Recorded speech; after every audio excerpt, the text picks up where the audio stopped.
Hello everyone, ఈ video topic facts and myths about skin cleaning. ఏం లేదండి, hand wash body wash గురించి ఓ 8 points చెప్తున్నాను. వీడియో చివరి వరకు చూడండి.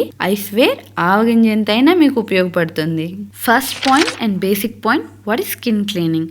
అసలు చర్మంని క్లీన్ చేయడం అంటే ఏంటి అంటే చర్మం మీద ఉండే డర్ట్, డెడ్ సెల్స్, జర్మ్స్ ఇంకా ఎక్సెసివ్ స్కిన్ ఆయిల్స్ని రిమూవ్ చేయడం.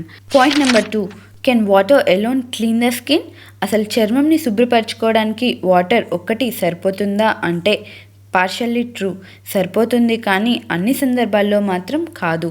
దానికి రీజన్ వాటర్ సర్ఫేస్ టెన్షన్ ఎక్కువగా ఉండటం, అంటే వాటర్ చర్మం మీద ఉండే స్కిన్ ఆయిల్స్ జిడ్డుతో కలవకపోవడం అన్నమాట. సో వాటర్ సర్ఫేస్ టెన్షన్ని తగ్గించుకోవడానికి మనం కూల్ వాటర్ బదులు వామ్ వాటర్ లేదా సోప్స్ని వాడుతూ ఉంటాము. Point number 3, can a regular soap kill the germs? మనం రోజు వాడే సబ్బు సూక్ష్మ క్రిములను నాశనం చేయగలదా అంటే no, soaps don't kill the germs.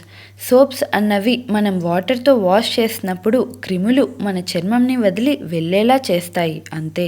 Fourth point, సరే normal soap don't kill the germs, మరి యాంటీబ్యాక్టీరియల్ సోప్ సంగతి ఏంటి అంటే టెక్నికల్గా అయితే yes, antibacterial soaps can kill the germs, సూక్ష్మ క్రిములను నాశనం చేయగలవు. కానీ డైలీ యూసేజ్కి రెగ్యులర్ సోప్ సరిపోతుంది. ఇన్ఫ్యాక్ట్ యాంటీబయాటిక్ మెడిసిన్స్ లాగానే యాంటీబ్యాక్టీరియల్ సోప్స్ని కూడా లిమిట్గానే వాడాలి. పాయింట్ నెంబర్ 5, మోర్ లేదు మోర్ క్లీనర్? చర్మం మీద మురికి బాగా వదిలింది అని అనడానికి ఇండికేషన్ నురుగేనా అంటే నో, కాదు. ఎఫెక్టివ్ క్లీనింగ్కి కావాల్సింది నురగ కాదు, ఫ్రిక్షన్. అంటే మనం సోప్తో వాష్ చేసేటప్పుడు ప్రెషర్ అప్లై చేయడం వలన మాత్రమే డర్ట్ అన్నది లిఫ్ట్ అవుతుంది. అఫ్ కోర్స్ మనకి పాల మీద నురగ ఎలా అయితే ఫామ్ అవుతుందో సేమ్ అలాగే ఈ ప్రాసెస్లో కూడా నురగ వస్తుంది, కానీ టన్నుల కొద్దీ అయితే అవసరం ఉండదు. ఇక మనం రోజు వాడే సోప్స్ అంటారా, అందులో కస్టమర్స్ అంటే మనల్ని సాటిస్ఫై చేయడం కోసం ఫోమింగ్ ఏజెంట్స్ని ఒక రవ్వ ఎక్కువగానే కలుపుతారు. పాయింట్ నెంబర్ 6, సోప్ మీద కూడా జర్మ్స్ ఉంటాయా అంటే yes, of course.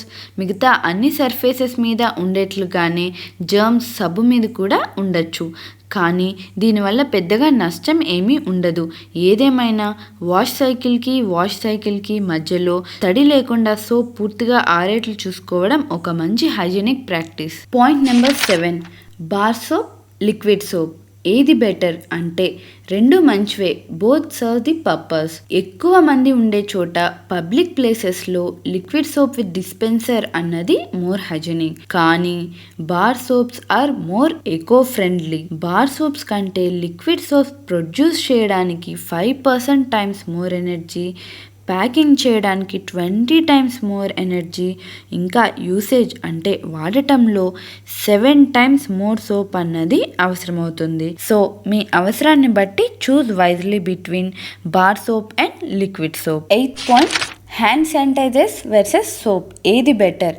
Of course soap and water, ఇది బెస్ట్ ప్రాక్టీస్ అండి.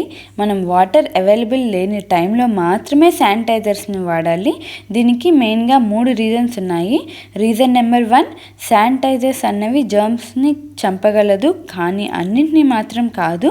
ఉదాహరణకు norovirus. Second reason, hands మురిగ్గా లేదా గ్రీజీగా అంటే జిడ్డుగా ఉన్న హ్యాండ్ శానిటైజర్స్ అంత ఎఫెక్టివ్గా పనిచేయవు. Sanitizers are meant to kill germs, అంతే. థర్డ్ రీజన్, ఇంప్రాపర్ అప్లికేషన్, అంటే మనం అవసరమైన శానిటైజర్ని హ్యాండ్కి అప్లై చేయకపోయినా లేదా మనం అప్లై చేసే లోపు అది డ్రైగా అయిపోయినా కానీ దాని ఎఫెక్ట్ అంతగా ఉండదు. చిన్న నోట్ పాయింట్, జనరల్గా శానిటైజర్స్ని 3 టైప్స్గా చెప్తారు: alcohol based sanitisers, bleach, UV sanitiser. ఇక్కడ హ్యాండ్ శానిటైజర్ అంటే నేను చెప్పింది ఆల్కహాల్ బేస్డ్ శానిటైజర్ అండి. బ్లీచ్ని ఎక్కువగా సర్ఫేస్ క్లీనింగ్కి, యూవీ శానిటైజర్స్ని mobile phones, ear rings, articles పైన ఉండే జర్మ్స్ని యూవీసీ రేస్ ద్వారా నాశనం చేయడానికి వాడతారు. చివరిగా మీకు ఈ వీడియో నచ్చినట్లయితే please like and share the video, subscribe life తంత్రాస్ and support me. Thank you for watching.